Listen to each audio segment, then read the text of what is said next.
চলতি বছরের শেষে শাহজালাল আন্তর্জাতিক বিমানবন্দরের তৃতীয় টার্মিনালে যাত্রী পরিবহন শুরু হবে বলে জানিয়েছেন বেসামরিক বিমান পরিবহন ও পর্যটন মন্ত্রী মোহাম্মদ ফারুক খান।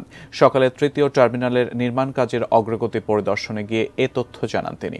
বিমানমন্ত্রী বলেন, শাহজালাল বিমানবন্দরের তৃতীয় টার্মিনালের কাজ ৯৭% শেষ হয়েছে, বাকি অংশ দ্রুত শেষ করার কাজ চলছে।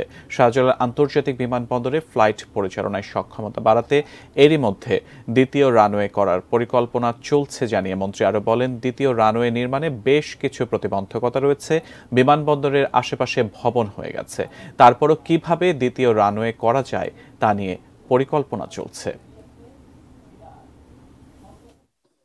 আমি মনে করি যে আমরা সময় মতো যেভাবে বলা হয়েছে যে এই বছরের শেষের দিকে আমরা শুরু করতে পারবো।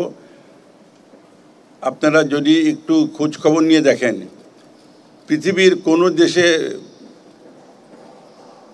একটা বিমানের টার্মিনাল সময় মতো শুরু হয়নি।